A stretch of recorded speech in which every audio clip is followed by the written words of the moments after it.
Aku bukan orang yang percaya pada Yesus Kristus. Aku seorang muslim yang taat, sholat 5 waktu, tepat waktu, berpuasa di bulan Ramadan, sehingga banyak orang yang tidak percaya. Kok bisa? Nelinda kok murtad? Ya mau murtad atau apapun, saya mau bilang bahwa hidup kita manusia ada di tangan Tuhan. Tuhan yang mengatur hidup kita, bukan manusia. Dan saya percaya saya diselamatkan karena saya percaya pada Yesus Kristus.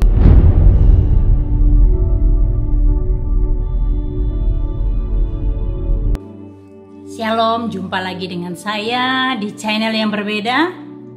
Channel saya tentang kesaksian, betapa besarnya kuasa Tuhan di dalam kehidupan kita manusia.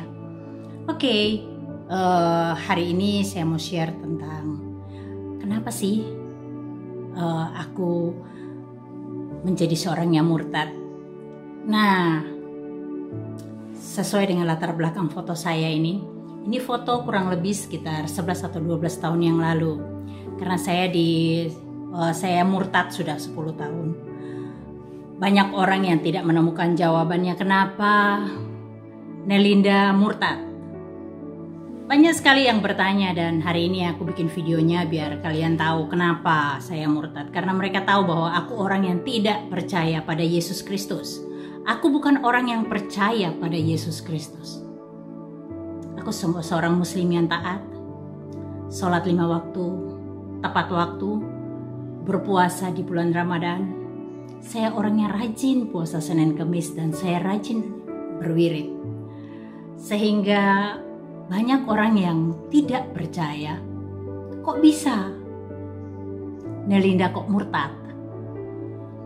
Ya mau murtad atau apapun, saya mau bilang bahwa hidup kita manusia ada di tangan Tuhan. Tuhan yang mengatur hidup kita, bukan manusia. Jadi tidak usah Anda murtad-murtadin saya, kafir-kafirin saya soal mati saya hidup, mati saya masuk neraka atau masuk surga. Itu adalah kuasa Tuhan. Dan saya percaya saya diselamatkan karena saya percaya pada Yesus Kristus. Nah, ceritanya begini. Saya punya seorang teman dari Bali, namanya Bu Ayu. Beliau seorang Katolik, dan pada waktu dia datang di saya, dia sedang punya pergumulan dan dia minta tolong sama saya untuk mengantarkan dia pada seorang teman, sepasang suami istri teman saya yang pendoa di Temanggung. Jadi saya telepon Dokter Lisa, "Dok, ini ada Bu Ayu mau minta didoain, dia punya pergumulan." Oke, katanya besok aja datang. Jadi besok saya ke sana, saya ngantarkan ke sana, dan sebelum ke rumahnya beliau berdua, saya mampir sholat asar dulu karena saya belum sholat asar. Saya sholat asar dulu baru saya ngantar dia. Dan ketika sampai tiba di rumahnya beliau, Bu Ayu sharing dengan mereka dan saya duduk terpisah tempatnya dengan mereka. Kemudian saya dengar Dokter Irawan bilang, "Mah, mari kita doakan Bu Ayu." Jadi saya melihat mereka berdua menumpangkan tangan di atas kepala Bu Ayu. Mereka berdoa dan saya hanya melihat aja gitu. Oh, begini cara orang Kristen berdoa. Tapi tiba-tiba ada suara yang bisikin di hati saya. Orang berdoa kok kamu menteleng?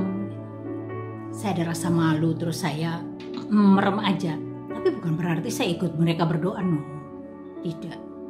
Ketika saya merem itu saya merasakan ada juga orang menumpangkan tangan di kepala saya. Saya pikir, Ibu Dokter Lisa atau Dokter Irawan ngapain? Kan aku nggak minta didoain. Kenapa mereka doain aku? Aku pikir gitu. Ngapain sih orang Kristen nih? Aku pikir gitu. Terus aku coba micingkan mata saya untuk melihat kakinya. Kan bisa terlihat kakinya Dokter Lisa atau Dokter Irawan. Saya micingkan mata saya dan saya melihat jubah putih yang bersilau. Masih berpikir saya begini, jin siapa sih yang siang bolong begini, kok masih ada jin kayak begini gitu. Siapa sih? Penasaran saya, dan saya mengangkat wajah saya untuk melihat, dan benar-benar saya buka mata saya. Saya mau lihat wajahnya dengan jelas. Jadi saya tidak micingkan mata lagi, saya langsung melihat gitu. Dan saat saya melihat dia, Di saat itulah saya lemas, badannya seperti tidak bertulang dan saya terjatuh dari sofa. Saya tersungkur jatuh. Yang saya lihat adalah Yesus Kristus. Wajahnya seperti yang saya kenal waktu saya kecil dulu. Wajah itu tidak asing buat saya. Dan orang inilah yang datangin saya 4 tahun sebelum hari itu. 4 tahun berturut-turut. Dia selalu datang di tidur saya. Tapi saya selalu reject. Karena saya pikir itu kan hanya mimpi, itu kan bunga tidur. Dan saya tidak mempercayai itu. Jadi saya reject dari pikiran saya. Dan saya tidak menganggap sesuatu hal akan terjadi. Dan hari itu, hari ketika Bu Ayu didoakan, di saat itu saya didatangi Yesus. Saya lihat dengan mata kepala saya sendiri, saya melihat Yesus. Dan saya tidak berdaya, saya tidak bisa mengendalikan tubuh saya. Saya terjatuh karena saya rasanya seperti tidak bertulang, hanya seonggok daging. Saya benar-benar tidak bertulang. Di situ saya menyadari bahwa saya hanya sebagai manusia biasa yang tidak punya kuasa apapun. Saat itu saya menangis. Dan saya bilang, oke, saya kembali menjadi anak. Dan saat itu saya bilang, jadikan aku alatmu. Saya tidak tahu kenapa saya mesti ngomong begitu. Sekarang baru saya tahu, ternyata itu Roh Kudus yang mengajarkan aku. Dan tadi yang menegur saya melihat mereka doa, itu juga Roh Kudus. Wow, sekarang saya semakin mencintai dia. Pergumulan saya sebelum saya dijamah luar biasa. Saat saya memutuskan, jadi saya bercerai tahun 2010, bercerai secara resmi. Jadi di saat kita dalam proses beberapa bulan itu, saat itulah saya dijamah Tuhan. Sehingga saya bisa kembali ke Kristen, tapi saya menguruskan perceraian itu sampai akhirnya kita bercerai. Ya, kalau ditanya kenapa sih bercerai? Karena ada pergumulan yang tidak bisa kita selesaikan dan tidak ada titik temu pada saat itu, sehingga kami memutuskan untuk berpisah. Anak kami 3 orang dan semuanya muslim, dan muslim yang taat. Sebelum orang rame-rame berjilbab berhijab seperti sekarang, saya dan anak-anak saya sudah berhijab. Buktinya itu foto saya. Foto saya cantik-cantik semua berhijab. Dan setelah saya menyatakan iman saya bahwa saya sudah jadi pengikut Yesus, benar-benar terjadi satu perpecahan dalam rumah tangga saya. Anak-anak saya yang lain, tidak nomor 1 dan nomor 2, tidak bisa menerima kenyataan ini. Dan benar-benar anak saya yang pertama nangis berhari-hari, bahkan mungkin sampai saat ini pun dia masih menangisi saya. Karena dia katakan, ibu, kalau ibu murtad seperti begini, saya nanti kelak kalau ibu meninggal, saya tidak bisa mendoakan ibu, saya tidak bisa yasinkan ibu. Karena kita sudah berbeda keyakinan. Saya bilang, nggak usah kamu khawatir, nggak usah kamu tangisi ibu. Ada orang-orang lain, saudara-saudara seiman ibu nanti yang mengurus ibu, jangan khawatir. Tapi toh dia tetap menangis dalam setiap doanya, setiap sujudnya dia bilang, dia menangis. Bukan hal yang mudah buat saya, bukan hal yang mudah. Dan setiap malam saya berdoa, Tuhan, selamatkan anak cucu saya. Selamatkan mereka, Tuhan. Jangan kau biarkan mereka berjalan ke dalam sampai terjatuh di dalam jurang kekelaman, Tuhan. Tuhan, selamatkan mereka. Aku percaya kalau Engkau menyelamatkan aku, Engkau juga akan menyelamatkan anak cucuku, karena Engkau sudah meteraikan mereka dengan kuasa darah-Mu. Jangan biarkan mereka tersesat, Tuhan. satu pergumulan yang berat buat aku. Karena aku bisa mendoakan orang lain. Tapi anakku sendiri, darah dagingku sendiri, bagaimana?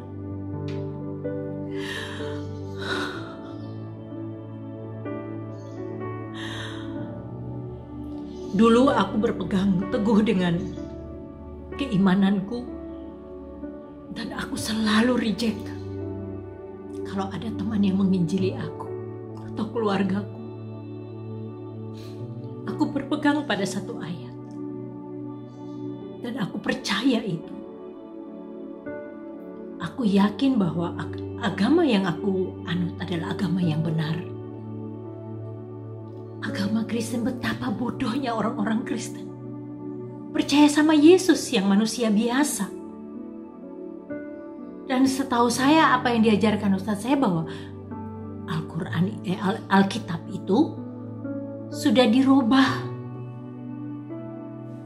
Walaupun saya tidak tahu yang aslinya di mana.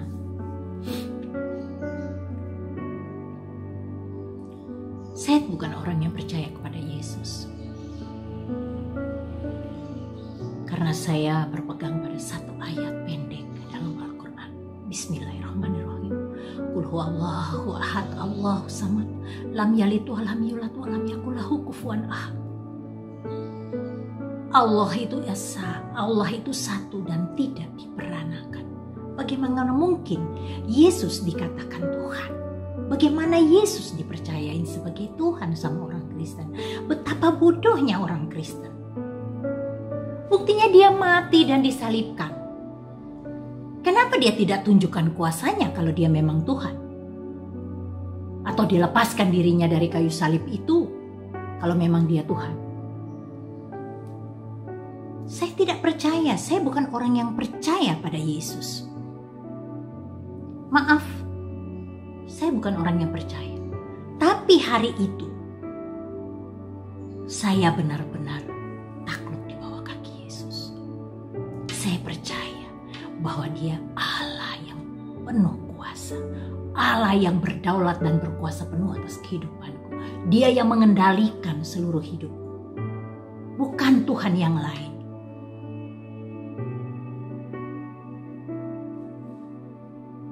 Banyak hal saya alami. Saya banyak mengalami Tuhan.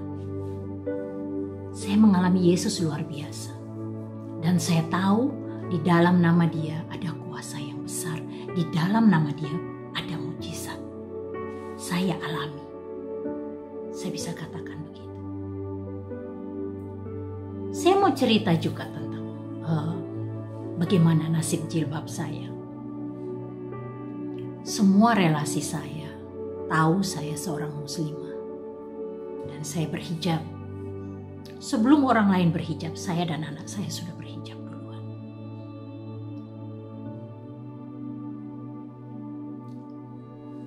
Waktu saya memutuskan untuk mengikuti Yesus, saya masuk ke gereja.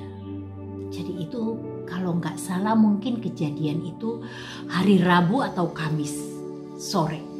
Dan saya memutuskan oke, saya hari Minggu mau ke gereja.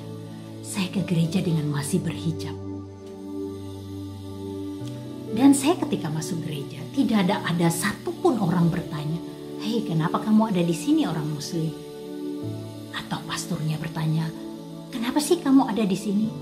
Gak ada yang memperhatikan, bukan memperhatikan, gak ada yang mengintimidasi atau bertanya gitu. Gak ada sama sekali. "Ngapain sih kamu di sini? Kamu kan orang Muslim, ngapain kamu di sini?" Gak ada yang bertanya begitu atau yang memperlakukan aku dengan tidak baik.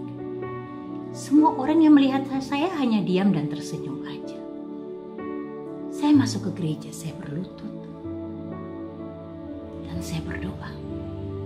"Tuhan, ini aku datang padamu, aku cari Engkau."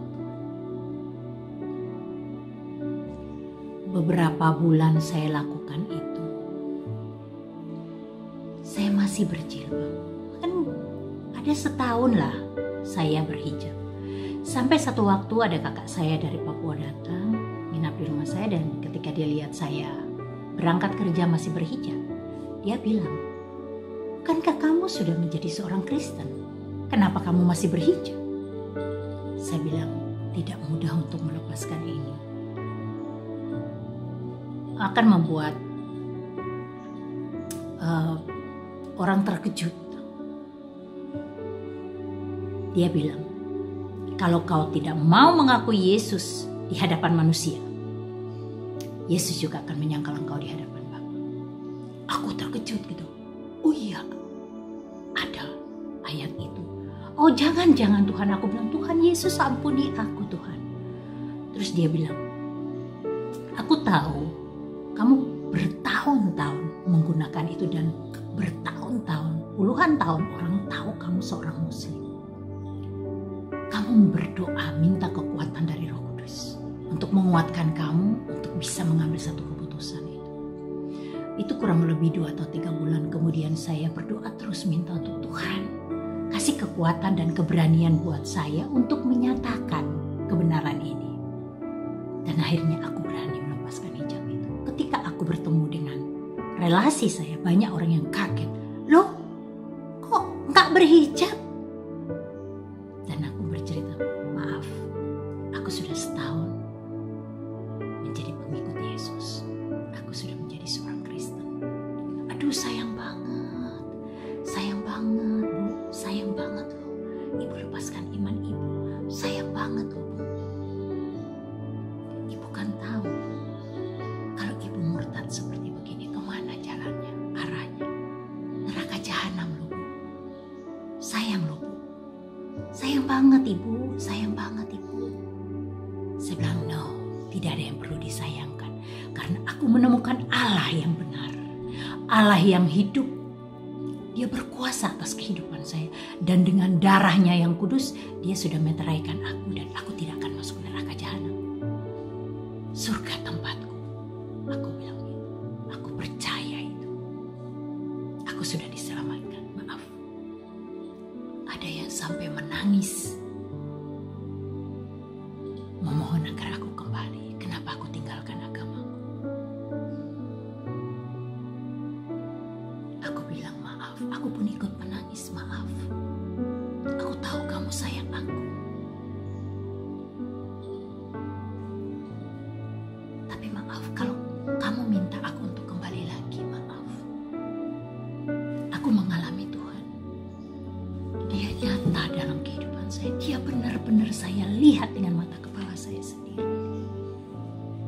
Saya alami dia.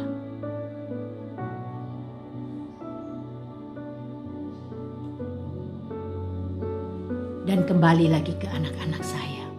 Pertentangan itu terjadi. Tapi saya mau buktikan bahwa hidup saya jauh lebih baik. Hidup saya jauh lebih penuh damai sejahtera dan sukacita. Dalam kondisi apapun. Dibandingkan dulu saya banyak uangnya, tetapi saya dalam keadaan depresi berat. Bahkan sempat mau bunuh diri. Saya akan cerita di video-video saya yang akan datang.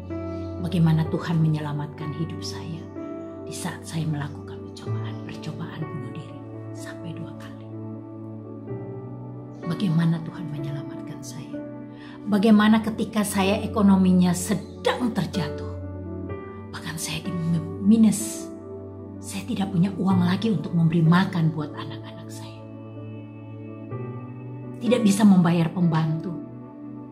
Saat itu Tuhan turun tangan mengatasi itu. Nanti saya berikan kesaksian saya lagi bagaimana Tuhan menolong saya.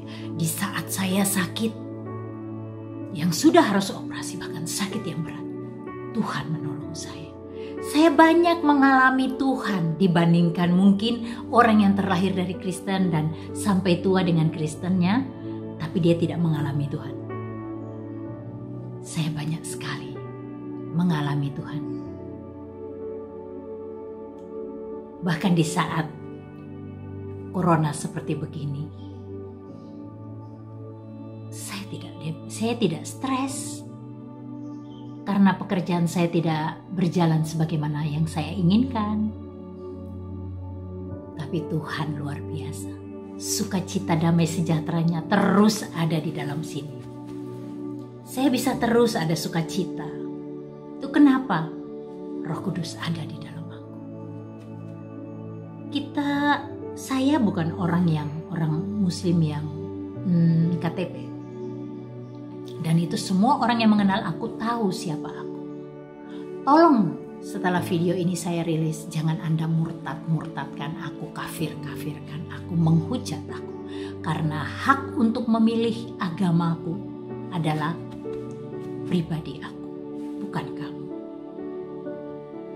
Agamamu, agamaku.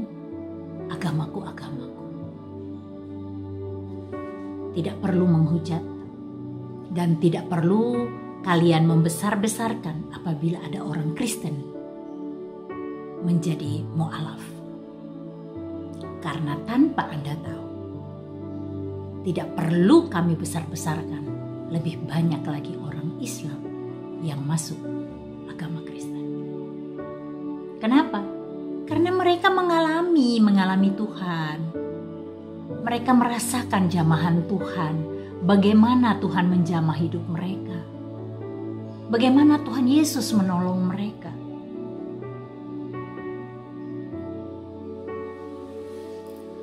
Negara ini negara Bhinneka Tunggal Ika. Milik kita bersama.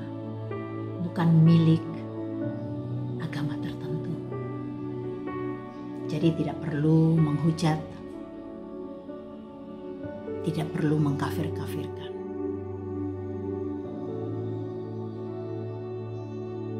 Kiranya damai sejahtera dan sukacita dari Tuhan Yesus juga ada di dalam kamu. Setelah mendengar video saya ini, karena dalam Yesus itu ada damai sejahtera dan sukacitanya. Dan dia berfirman di dalam Yohanes 14 ayat 6, dia berfirman, akulah jalan kebenaran dan hidup. Tidak ada seorang pun datang kepada Bapa tanpa melalui aku. Bagaimana mungkin kita datang kepada Allah tanpa melalui titiannya ini? Titiannya ini adalah Yesus Kristus. Dialah yang menjadi penghubung antara kita dengan Allah. Kenapa? Karena kita manusia sudah jatuh di dalam dosa. Sudah ada jurang pemisah antara kita dan Tuhan dengan Allah Bapa. Walaupun kau teriak-teriak di sini, ya Allah, tolong aku. Tapi ada jurang pemisah antara kita. Allah kudus dan kita orang berdosa tidak mungkin bersatu. Harus ada jembatannya, dan jembatannya ini adalah Yesus Kristus yang menyambungkan kita. Tanpa dia kita tidak akan nyambung ke Allah.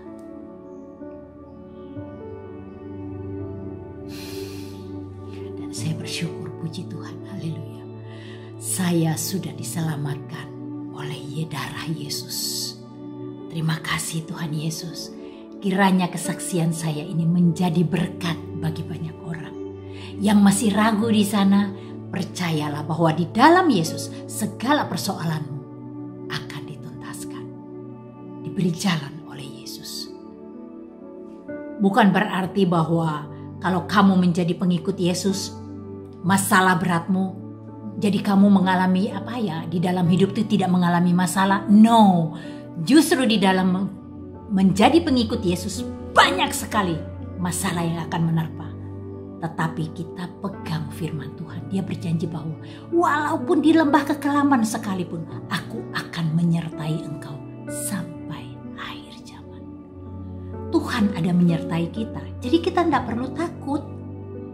Dalam masalah sesulit apapun, Tuhan ada. Luar biasa Tuhan Yesus itu. Aku banyak sekali mengalami Tuhan Yesus.